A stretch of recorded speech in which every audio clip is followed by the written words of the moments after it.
Hello everyone, I hope you're doing good. So here we have the latest video of Nick Fuentes talking about Donald Trump being the biggest matrix president of the United States. So let's dive into it. Let's go. Now, this is the perspective from Foreign Policy magazine. This was published today. This is a preeminent foreign policy journal. This is what they wrote about it on the same day this afternoon. I'll read it to you. It says, quote, this is from Foreign Policy magazine.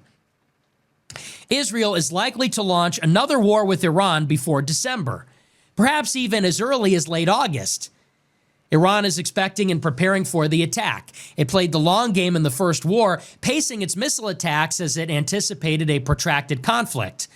In the next round, however, Iran is liable to strike decisively from the outset in order to dispel any notion that it could be subdued under Israeli military dominance. Because of this, the coming war will likely be far bloodier than the first. If U.S. President Trump caves to Israeli pressure again and joins the fight, the United States could face a full-blown war with Iran that will make Iraq look easy by comparison. Israel's June war was never solely about Iran's nuclear program. Rather, it was about shifting the balance of power in the Middle East, with Iranian nuclear capabilities being an important but not decisive factor. For more than 2 decades, Israel has pushed the United States to take military action against Iran to weaken it and restore a favorable regional balance, one that Israel cannot achieve on its own. In this context, Israel's strikes had 3 main objectives beyond weakening Iran's infrastructure for their nuclear program. It sought to draw the United States into direct military conflict with Iran, decapitate the Iranian regime, and turn the country into the next Syria or Lebanon, countries that Israel can bomb with impunity and without any U.S. involvement. Only one of those goals was realized. In other words, with its June attacks, Israel achieved a partial victory at best. Its preferred outcome was for Trump to fully engage, targeting both Iran's conventional forces and economic infrastructure. While Trump favors swift, decisive military action, he fears a full-scale war. His strategy in attacking Iran's nuclear facilities was thus designed to limit escalation rather than expand it. In the short term, he succeeded, much to Israel's chagrin. But in the long run, he has allowed Israel to trap him in an escalatory cycle. This makes a new Israeli offensive likely. Both the defense minister, Israel Katz, and the military chief of staff, Eyal Zamir, have signaled as much. The June war was just the first phase, according to Zamir, who added that Israel is now entering a new chapter of the conflict. With Iran already rebuilding its military, Israel has an incentive to strike sooner rather than later. Additionally, the political calculus around another attack becomes more complicated once the U.S. enters its midterm election season. As a result, a strike could very well take place within the coming months. Okay, so like everything he just said, this is ridiculous, right? Ridiculous. Why does Israel has to start a new war almost every month? Like the last war, he just mentioned it, and we all know it was in June. That's literally 2 months ago. They were starting a war with Iran. I won't talk about the war they have already now with Gaza, with Palestine for like two years almost. I thought Trump and the Republicans were America first, right? Why are we getting dragged into war after war after war by a country called Israel? This is literally getting out of hand. And last but not least, Nick was also the one who already said 2 years before the actual war happened between Israel and Iran that this would happen. And he was right. He literally predicted the future. He says now, or he just read it, that this will probably happen again in 1 month. And believe me, I would not be surprised, this will happen. And you and me have to pay for this.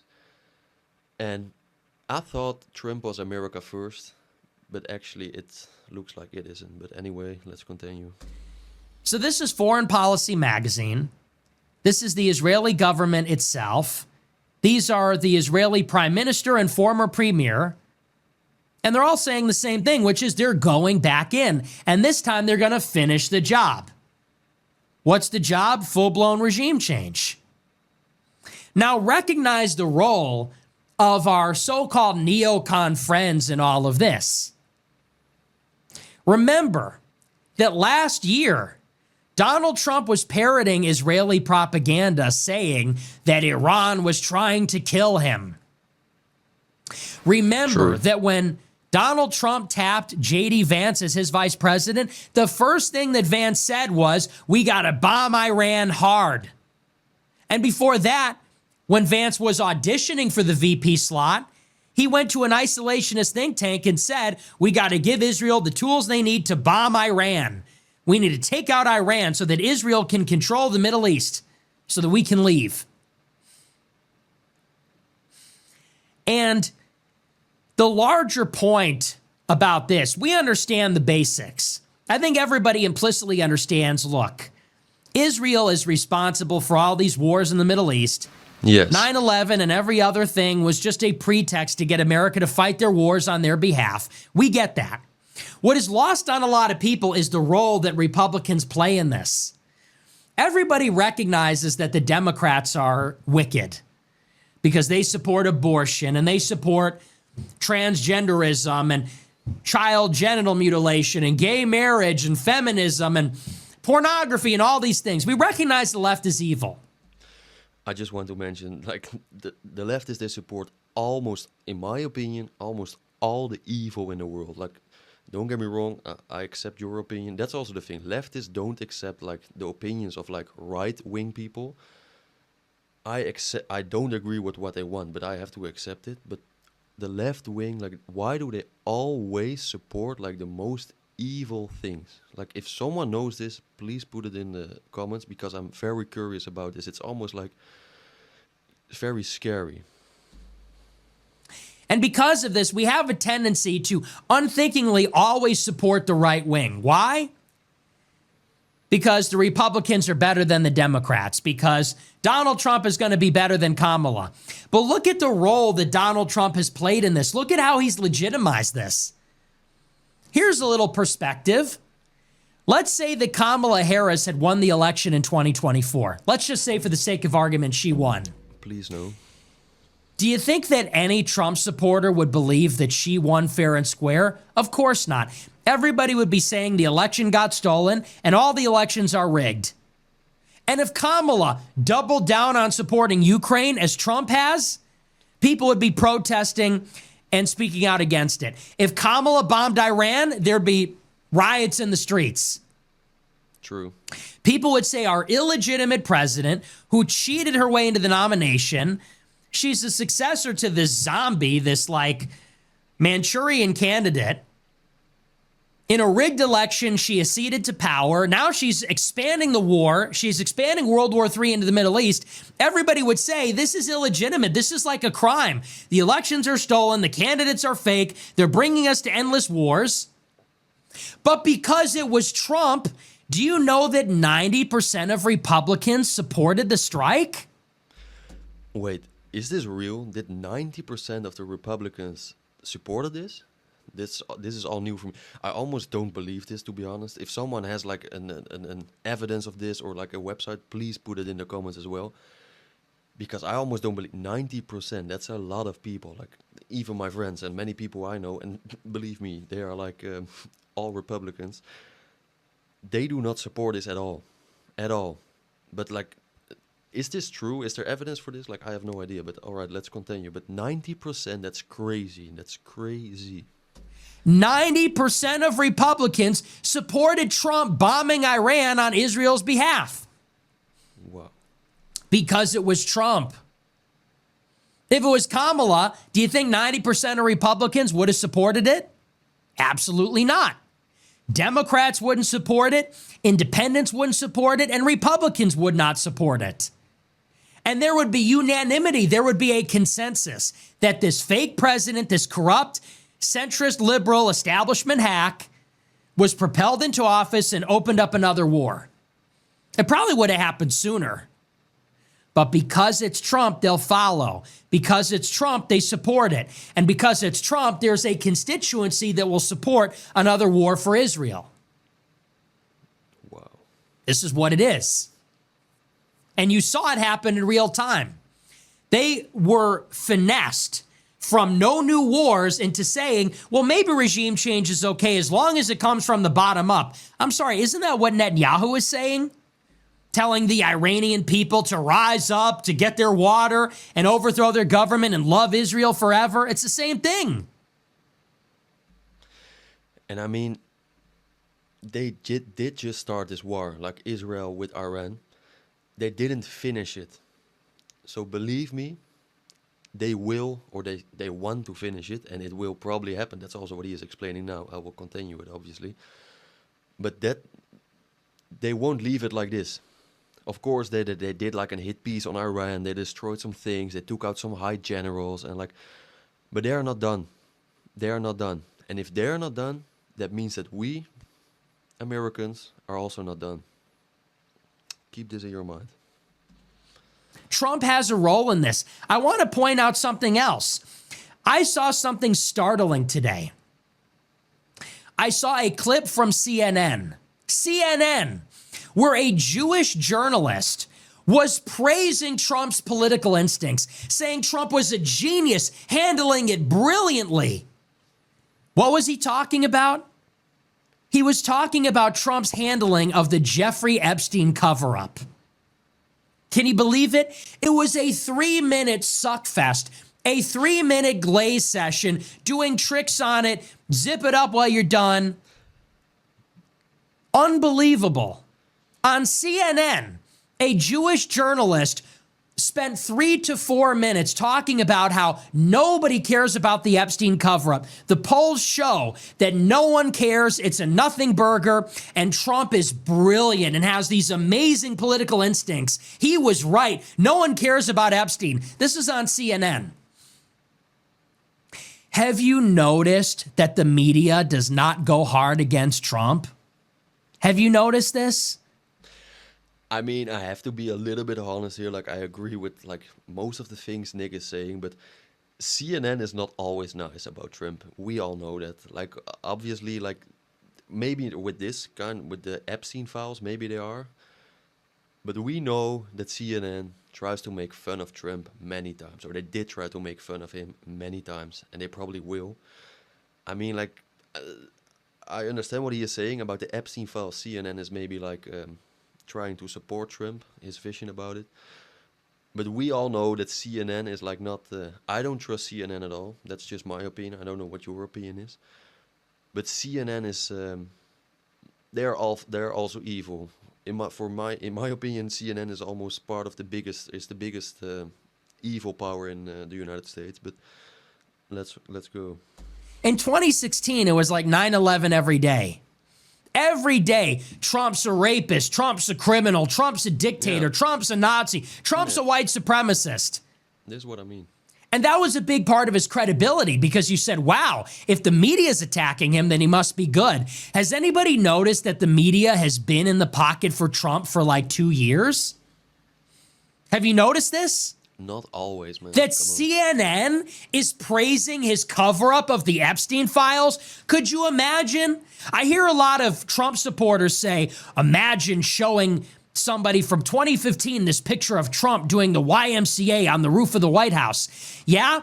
Imagine showing a Trump supporter from 2016 a video of CNN praising him for covering the Jeffrey Epstein scandal. What do you think their reaction would be?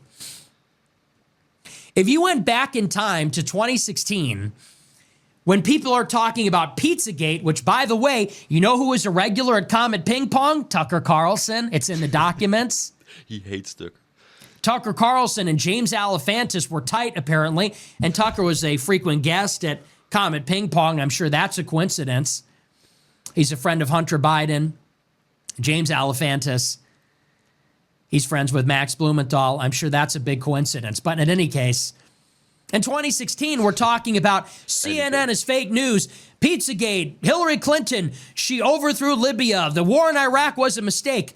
Here we are in 2025, and 90% of Republicans are supporting our war with Iran. CNN is glazing Trump, and they're glazing him for covering up the Jeffrey Epstein scandal. Okay, that's weird, I have to say. That's weird. That's the Matrix. And it's time to just say it outright. Donald Trump is the Matrix president. Okay? There you go. In 2016, Hillary Clinton was the Matrix candidate. In 2020, Joe Biden was the Matrix candidate. But in 2024, Donald Trump was. In 2024, Donald Trump was obviously the Matrix candidate. And why?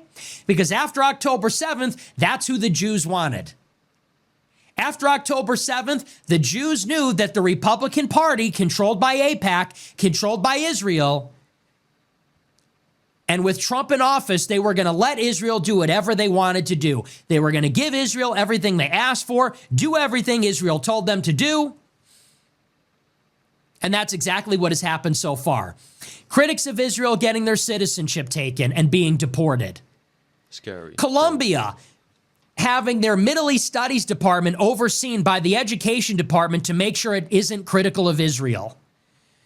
Hurricane relief, search and rescue missions being contingent on whether your city or town is involved in a boycott of Israel. We won't make a trade deal with Canada because they recognize a Palestinian state. Even if they didn't recognize it, maybe it's better they didn't make a trade deal with Canada, but that's all aside. It's clear, it's obvious, and the media's in on it. Silicon Valley, Wall Street, and the media are all in on it because Trump is their Matrix candidate. That's why CNN is friendly to them. That's why Silicon Valley gave him hundreds of millions of dollars. That's why Wall Street did. Also, that story for interrupting, but that's not new. I have to say, like, we all know that wealthy people, wealthy organizations, they pump a lot of money in the upcoming president. They see it as an investment, of course, because once the president gets the power, he will do a lot of favors for the people who supported him the most. But what's scary on this side, we all know, I won't mention it here, but we know that many of those powerful people, they have a background. It starts with a J, it ends with an S, and most of them are from Israel, or they support Israel. So the wealthy people who own like the media, who own like the Silicon Valley companies, social media companies, they're all owned by the same type of people. Yeah, they pump a lot of money in like the upcoming president, because once he gets the power, he can do a lot of favors for them. So obviously that's scary, but that's not new. That's on both sides, I have to admit. So I also have to be honest, that's on both sides. So they get money and they have to do a favor for that back. See it as an investment. So that's true. And Trump is just dispensing the favors. Corporate tax cuts for Wall Street, bombing Iran for Israel, AI regulation moratorium and investment for all the big tech and little tech companies. This is the story of the 2024 election. And here's the red pill that nobody's ready for. 2028, the Matrix candidate is going to be J.D. Vance. Say this and say it over and over again. Get it through your head. If you take away nothing else from this show, take away this. J.D. Vance is the Matrix candidate. They are going to push him so hard in 2028. You are not ready for how hard they are going to push him in 28. They've been pushing him hard up to this point. I just want to say they are doing it already now. J.D. Vance, the creature created by Peter Thiel. J.D. Vance, they ordered Trump to nominate him. Elon Musk, Peter Thiel, and Tucker Carlson ordered Trump to pick J.D. Vance. Really? I didn't know that. And this guy has been groomed for the past 15 years to run the Republican Party by neocons and CIA spooks. The whole thing stinks. So people are on board with the criticism of Israel. They're on board with the fact that we're fighting their wars, that there's a genocide in Gaza. But the next step that people need to take is to realize that we live in a system that is controlled by one party. And they play the parties off of each other. They've done it forever. Think about it. And this is what they did in this cycle. When Israel was under attack, they played into the right wing because they knew that the Republican Party would say things like, there's a Muslim takeover of America. Trump said he was going to bomb Iran. We're tough. So they leaned into the Republican cultural stuff. That's why Charlie Kirk says Islam is taking over America, because that kind of Islamophobic rhetoric plays well with the right wing. I mean, I have to agree a little bit with Charlie Kirk on this. I mean, it's not taking over, but we all know the next mayor of New York is gonna be a Muslim. Like, nothing against it, but we can see Islam taking over the United States more and more every day, or then I'm talking about myself. Even in Europe, in Europe it's even worse. You can see it literally with your own eyes. Like, go to London or go to any big city in Europe and you will notice it with your own eyes. Seriously, the Islam is taking over the West. This is not a conspiracy. This is true. So I have to agree a little bit with Charlie Kirk on this one. It's not like it's not a conspiracy theory anymore. It is like you can see it with your own eyes. Just go to any major city, even in New York, you can see. Even in the big cities in the States, you can see it now. You can see way more of them, like compared to 20 years ago. But that's my opinion. That's why they did it. There's no Muslim takeover of America. There's a Jewish takeover of America, obviously. What do you call it when most of Congress is paid by AIPAC? What do you call it when the biggest donors, like Miriam Adelson, are in the pocket of Israel? What do you call it when Mike Waltz, our national security advisor, is working for Netanyahu directly? And that's true. You're talking about a Muslim takeover? It's a Jewish takeover. Both. And the Republicans are involved in it just as much as the Democrats. And this is what they don't want you to hear. They want to play some games with this Israel stuff, but in the end, they want you to sit down, shut up, vote for Trump in the midterms, vote for Vance in 28, and they're going to give you every list under the sun to do it. But they are a part of this. This is the Matrix presidency. We wanted a revolution. We're getting bullshit. We're getting slop. It's ridiculous. It is. I can't even stand it anymore. They buried the Epstein files. They bombed Iran. There's zero mass deportations. It ain't happening. They're not publishing the numbers. The numbers that we do have show that, when all is said and done, we're going to have about 1.2 million deportations. It's nothing. That's nothing. And they're telling you to get ready to vote for the vice president that's overseeing this disaster. Not on my watch. So that's the situation in Iran. I think we are hurtling towards another war, and it's either going to be by a false flag. The Israelis will cajole him into it. But it already happened once, and they're signaling that round 2 is coming right around the corner. Before the midterms, around the time of the snapback sanctions, they'll create some pretext to do it, and they'll draw us further into the conflict. I hope that Trump has the resolve to keep us out. Me too, bro. But that's the situation in Iran. Now, our next big story.